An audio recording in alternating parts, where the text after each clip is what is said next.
નમસ્કાર વિદ્યાર્થી મિત્રો, તપોવન વિદ્યાલય વડાગામ ડિસ્ટન્સ લર્નિંગમાં આપનું હાર્દિક સ્વાગત છે। વિદ્યાર્થી મિત્રો, આપને ખાસ સૂચન છે, અહીંયા જે નોટ કરવામાં આવે તે તમારે નોટબુકની અંદર કરવાની રહેશે, જેથી કરીને તેનું પુનરાવર્તન અને દ્રઢીકરણ કરી શકો। ધોરણ 9 વિષય વિજ્ઞાન પાઠ નંબર 8 ગતિ।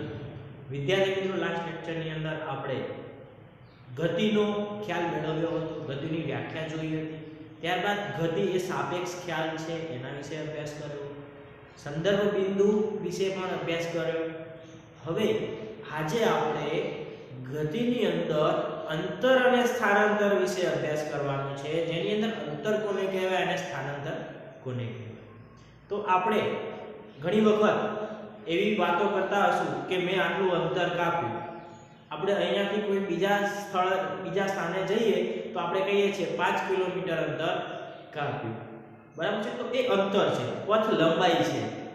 સ્થાનાંતર કોને કહેવાય? તો સ્થાનની અંદર જે થતો ફેરફાર છે, બરાબર છે, એને સ્થાનાંતર કહેવાય। ધારો કે અહીંયાથી આપણે કોઈ બીજા સ્થળે ગયા, બીજા સ્થળેથી પાછા હતા ત્યાં, ધારો કે આપણે ઘરેથી સ્કૂલે જઈએ છીએ, તો ઘરથી સ્કૂલ સુધીનું જે અંતર છે ધારો કે 2 કિલોમીટર છે, તો એ જે છે આપણી પથ લંબાઈ કહેવાય, એટલે કે અંતર કહેવાશે। આપણે 2 કિલોમીટર અંતર કાપીને સ્કૂલે પહોંચ્યા।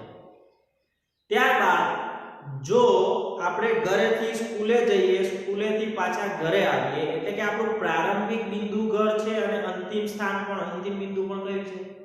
ઘર છે। તો એ વખત સ્થાનાંતર કેટલું થવાનું? 0 થવાનું, બરાબર છે। આપણે એનો ખ્યાલ મેળવીએ તો સૌથી પહેલા આપણે એની વ્યાખ્યા જોઈએ। અંતરની વ્યાખ્યા શું થશે કે આપેલ સમયગાળામાં ગતિ કરતા પદાર્થે કાપેલ ગતિપથની કુલ લંબાઈને અંતર અથવા તો પથ લંબાઈ કહે છે। પથ લંબાઈ અથવા તો અંતર બંને એક જ છે કહે છે। ઓકે, તો આપણે એક ઉદાહરણ દ્વારા સમજીએ। આપેલ સમયગાળો ચોક્કસ લઈએ તો પણ વાંધો નહીં, ન લઈએ તો પણ વાંધો નહીં। ધારો કે આપણા ઘરેથી આપણે સ્કૂલે જઈએ, એમની વચ્ચેનું અંતર 2 કિલોમીટર છે। ઘરેથી સ્કૂલનું જે પથ લંબાઈ છે અથવા અંતર એ એમની વચ્ચેનું અંતર કેટલું છે? 2 કિલોમીટર। તો ઘરેથી સ્કૂલે પહોંચે એટલે આપણે એવું કહેવાય કે 2 કિલોમીટર અંતર આપણે કાપી અને સ્કૂલે પહોંચ્યા, બરાબર છે। તો આ એનું થશે અંતર, કે ચોક્કસ અથવા આપેલા સમયગાળામાં જે ગતિ કરતો પદાર્થ છે એને કાપેલ ગતિપથની કુલ લંબાઈ જેટલું આપણે જઈએ છીએ એને અંતર કહેવાય। બીજું ઉદાહરણ પણ લઈએ। ઘરેથી સ્કૂલે પહોંચ્યા, 2 કિલોમીટર થયા। સ્કૂલેથી આપણે માર્કેટ ગયા, તો માર્કેટ કેટલું? 1 કિલોમીટર છે। તો આપણે ટોટલ અંતર કેટલું કાપીશું? તો કે 2 કિલોમીટર પ્લસ 1 કિલોમીટર, એટલે કે આપણે 3 કિલોમીટર અંતર કાપ્યું। એટલે એને શું કહેવાય? કુલ પથ લંબાઈ કહેવાય, કે 2 કિલોમીટર પ્લસ 1 કિલોમીટર એટલે 3 કિલોમીટર। તો આ થશે આપણે શું? ગતિપથની કુલ લંબાઈ, જે કુલ લંબાઈ હોય એને અંતર કહેવાય। હવે જો ઘરેથી સ્કૂલ, સ્કૂલથી માર્કેટ, માર્કેટથી સ્કૂલ, સ્કૂલથી ઘરે પાછા પહોંચીએ તો કુલ અંતર કેટલું કાપ્યું કહેવાય? કે 2 કિલોમીટર 1 કિલોમીટર 3। સ્કૂલેથી પાછા માર્કેટથી પાછા સ્કૂલે જાઓ તો 3 ને 1 4 ને પાછા ઘરે જાઓ 2 કિલોમીટર, એટલે કેટલા થાય? 6 કિલોમીટર। તો કુલ અંતર કેટલું કાપ્યું કહેવાશે? 6 કિલોમીટર। એટલે આપણે જે ગતિપથની જે કુલ લંબાઈ છે એને અંતર કહે છે અથવા પથ લંબાઈ કહેવાય। ખ્યાલ આવી ગયો? ધારો કે આપણે અહીંયાથી ધનસુરા જઈએ, ધનસુરાથી મોડાસા જઈએ, મોડાસાથી પાછા ધનસુરાથી ફરીથી વડાગામ આવીએ છીએ, તો જે ટોટલ અંતર આપણે કાપ્યું એને પથ લંબાઈ કહેવાય અથવા અંતર કહે છે। અંતરનો એસઆઈ એકમ મીટર છે। અંતરનો એસઆઈ એકમ મીટર છે। ક્યારેક નાના મોટા એકમ માટે આપણે સેન્ટીમીટર પણ લઈ શકીએ, કિલોમીટર પણ લઈ શકીએ છીએ, પરંતુ આપણે અંતરનો એસઆઈ એકમ જે છે એ મીટર છે। એસઆઈ એકમ, એસઆઈ એટલે શું? તો એસઆઈ એટલે કે સિસ્ટમ ઇન્ટરનેશનલ, જે ઇન્ટરનેશનલ સિસ્ટમ છે એના મુજબ નક્કી કરેલ જે અંતરનો એકમ છે એ મીટર છે, એટલા માટે એને એસઆઈ એકમ કહેવામાં આવે છે, સિસ્ટમ ઇન્ટરનેશનલ. ત્યારબાદ સ્થાનાંતરની વાત કરીએ. સ્થાનાંતર કોને કહેવાય? તો કે પદાર્થના ગતિપથના પ્રારંભિક સ્થાનથી અંતિમ સ્થાન સુધીના લઘુત્તમ અંતરને સ્થાનાંતર કહે છે. અથવા આપેલ સમયગાળામાં ચોક્કસ દિશામાં પદાર્થના સ્થાનમાં થતા ફેરફારને સ્થાનાંતર કહે છે. આપેલ સમયગાળામાં ચોક્કસ દિશામાં થતા પદાર્થના સ્થાનમાં થતા ફેરફારને સ્થાનાંતર કહે છે. આપણે એને સમજીએ સ્થાનાંતર કોને કહેવાય. તો અહીંયા તમને સ્પષ્ટ કરવામાં આવ્યું છે પ્રારંભિક સ્થાનથી અંતિમ સ્થાન. પ્રારંભિક સ્થાન કોને કહેવાય, અંતિમ સ્થાન કોને કહેવાય? ધારો કે આપણે ઘરેથી શરૂઆત કરીએ છીએ જવાની, બહાર જવાની, એટલે પ્રારંભિક સ્થાન કયું કહેવાય? આપણું ઘર જે છે એ શું કહેવાશે? પ્રારંભિક સ્થાન. તમે જ્યાંથી શરૂઆત કરો છો એ પ્રારંભિક સ્થાન. તમે ઘરેથી શરૂઆત કરી સ્કૂલે પહોંચ્યા એટલે 2 કિલોમીટર થશે. હવે સ્કૂલેથી પાછા તમે ઘરે જાઓ, બરાબર? તમે પ્રારંભિક સ્થાનથી સ્કૂલ પહોંચ્યા, સ્કૂલથી પાછા તમે ઘરે આવો છો તો અંતિમ સ્થાન પણ કયું કહેવાય? ઘર કહેવાય. તો આપણે ગયા અને પાછા આવે તો સ્થાનાંતર કેટલું કર્યું? શૂન્ય. કોઈ પણ સ્થાનાંતર કર્યું કહેવાય નહીં. હવે જો ઘરેથી એટલે પ્રારંભિક સ્થાનથી આપણે નીકળ્યા છીએ, સ્કૂલે જઈએ છીએ અને સ્કૂલેથી પછી માર્કેટ જઈએ છીએ, તો માર્કેટ જઈને આપણે ત્યાંથી સ્ટોપ થવાનું છે. તો અંતિમ સ્થાન ધારો કે માર્કેટ છે. અંતિમ સ્થાન કયું છે? માર્કેટ. તો હવે સ્થાનાંતર કેટલું? તો સ્થાનાંતર શોધવા માટે જે અંતિમ સ્થાન છે એમાંથી પ્રારંભિક સ્થાનનું મૂલ્ય બાદ કરવાનું રહે તો આપણને સ્થાનાંતર મળી જાય. તો અહીંયા પ્રારંભિક સ્થાન, તો પ્રારંભિક સ્થાને કિલોમીટર કેટલા હોય? 0 કિલોમીટર જ હોય. પ્રારંભિક સ્થાને કેટલા કિલોમીટર હોય? 0 કિલોમીટર.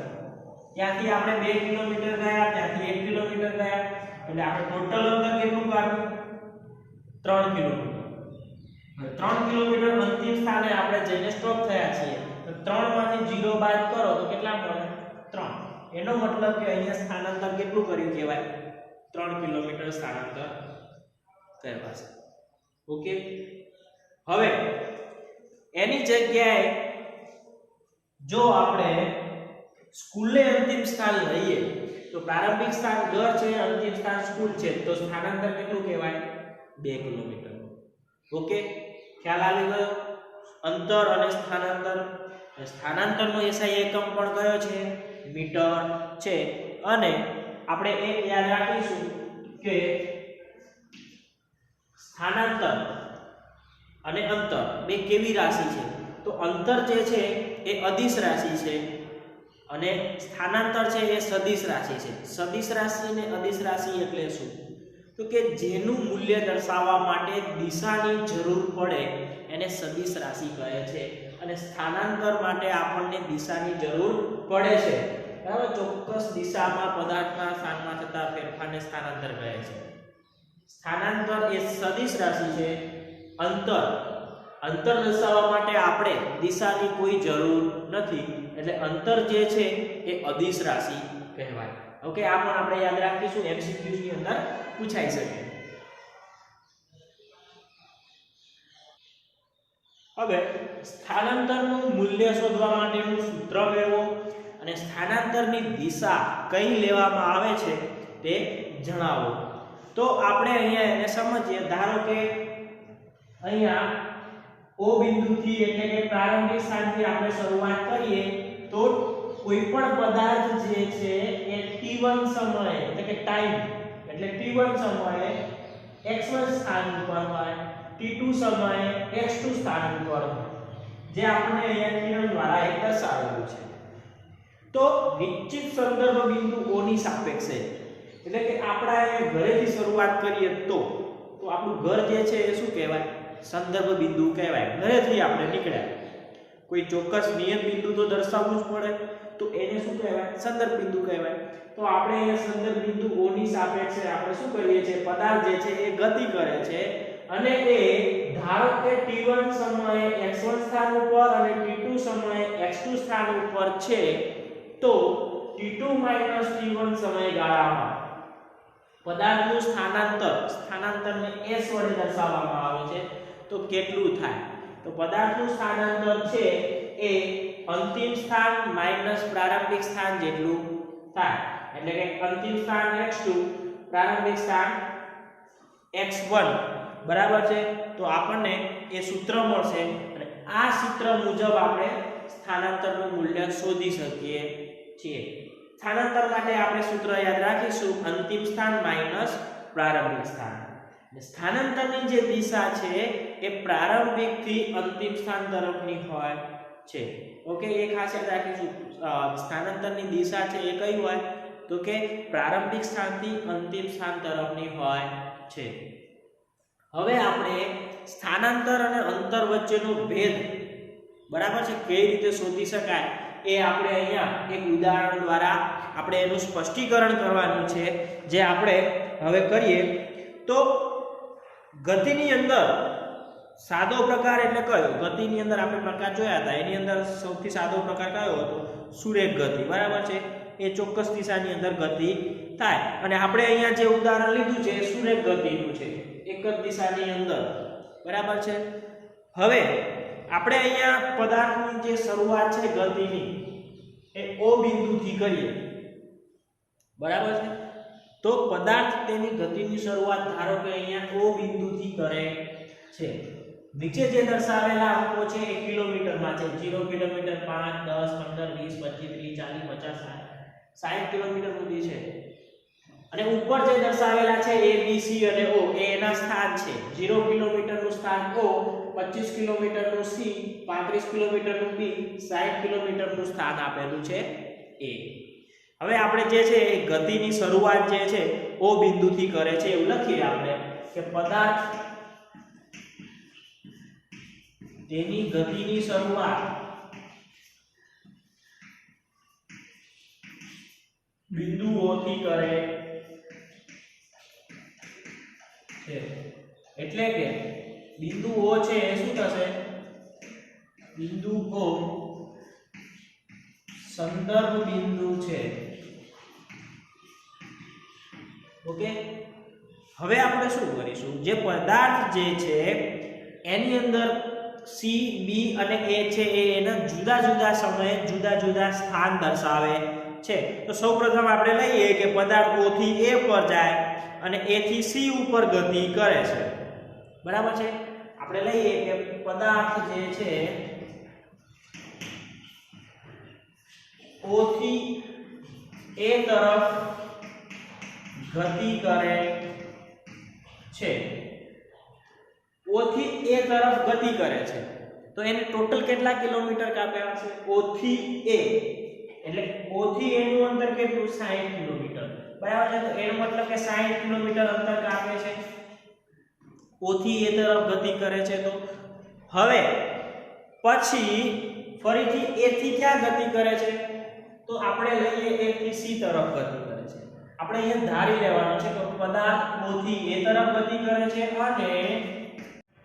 અને ત્યાંથી તો કે A થી C તરફ પદાર્થ ફરીથી એટલે કે પછી A થી C તરફ એ ગતિ કરે છે. હવે A થી C તરફ તો A થી C નું સ્થાન અંતર કેટલું કપાશે?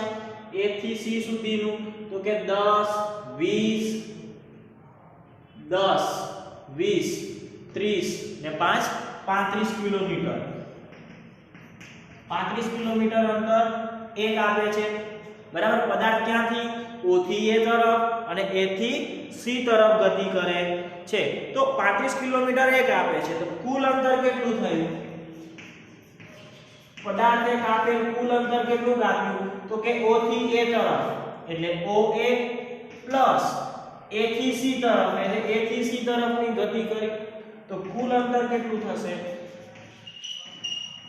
OA એટલે O થી A તરફ 60 કિલોમીટર, A થી C તરફ એટલે 35 કિલોમીટર, ટોટલ કેટલા થઈ જાય 95 કિલોમીટર કુલ અંતર થાય. તો આ જે કુલ પથ લંબાઈ કહેવાય. O થી A 60, A થી C 35 એટલે કુલ પથ લંબાઈ કેટલી થઈ 95 કિલોમીટરની. આ જે છે એ કુલ લંબાઈ થશે અને જેને પથ લંબાઈ પણ કહેવામાં આવે છે. હવે આ અંતરને દર્શાવવા માટે સંખ્યાત્મક મૂલ્ય ધ્યાનમાં લેવામાં આવે છે. અંતર જે છે એ સંખ્યાની અંદર દર્શાવવામાં આવે છે. હવે આપણે સ્થાનાંતર માટેની વાત કરીએ તો પદાર્થ જે છે બરાબર છે. હવે પદાર્થ પ્રારંભિક સ્થાન કયું O અને અંતિમ સ્થાન કયું થાય C મળે. પ્રારંભિક સ્થાન O, અંતિમ સ્થાન C. કારણ કે આપણે O થી શરૂઆત કરી, આપણે A સુધી ગયા અને A થી પાછા C સુધી આવીને શું કર્યું છે આપણે ત્યાં સ્ટોપ થયા છીએ. બરાબર છે. O થી શરૂઆત કરી, A પહોંચ્યા, A થી પાછા ક્યાં આવી ગયા C. એટલે પ્રારંભિક સ્થાન O, અંતિમ સ્થાન કયું મળવાનું આપણને C. તો O થી A, A થી C એટલે પ્રારંભિક સ્થાન O અને અંતિમ સ્થાન C વચ્ચેનું જે અંતર છે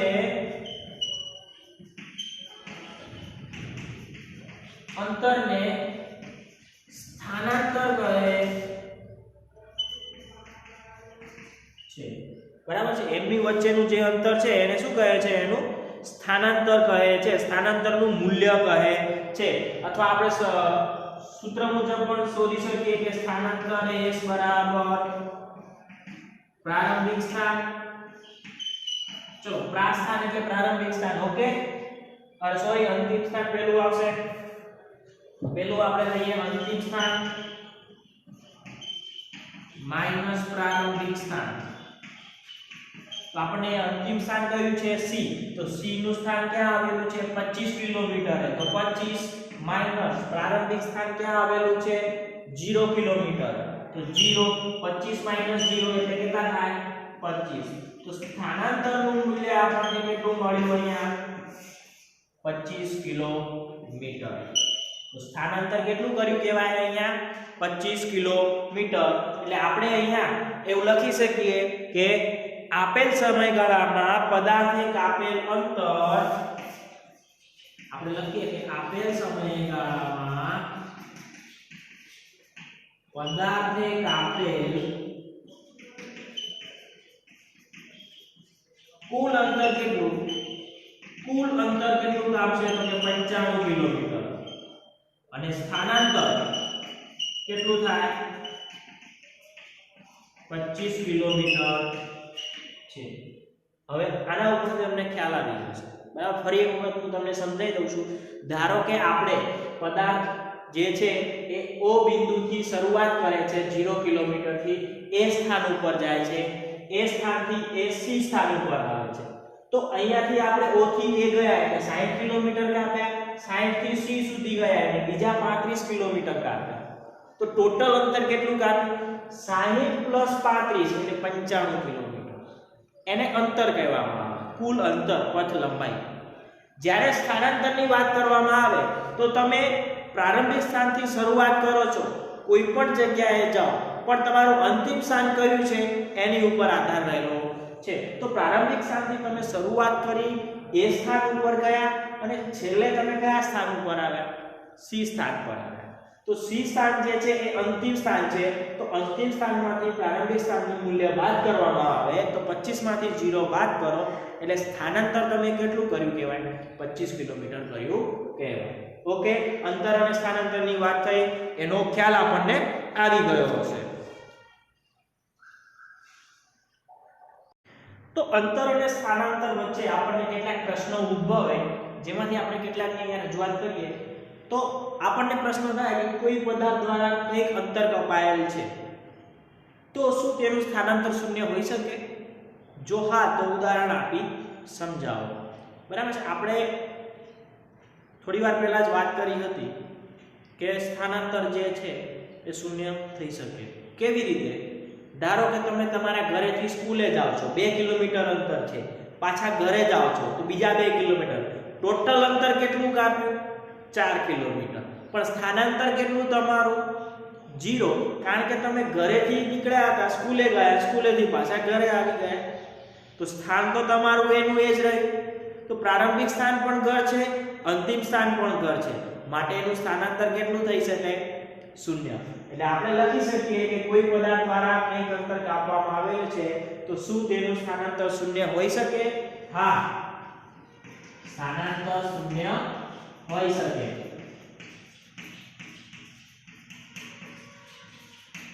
ક્યારે?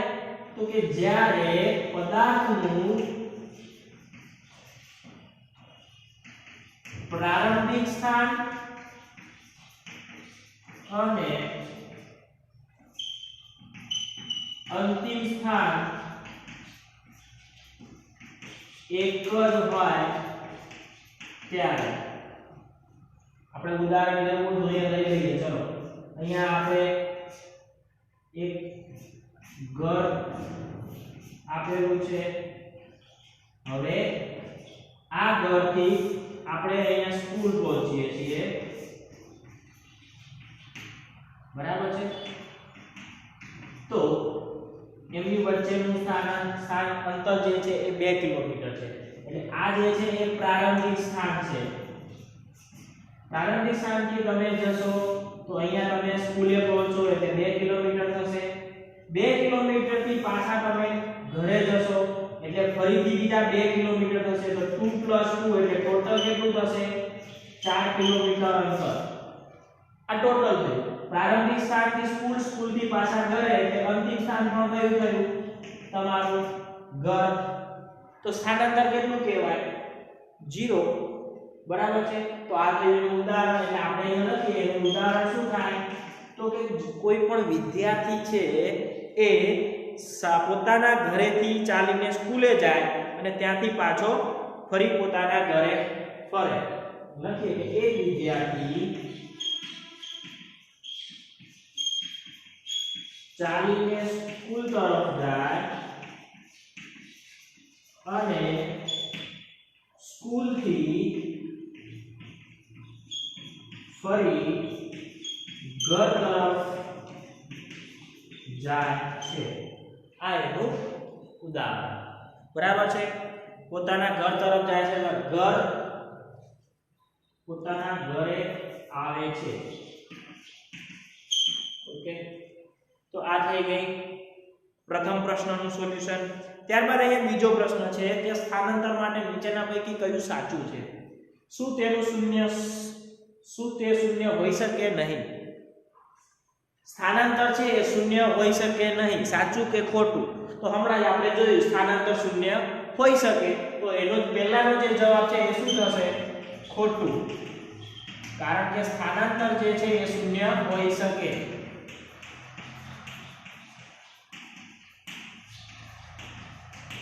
ત્યારબાદ બીજો પ્રશ્ન છે કે તેનું મૂલ્ય એટલે સ્થાનાંતરનું મૂલ્ય પદાર્થ દ્વારા કપાયેલ અંતર કરતાં વધુ હોય છે.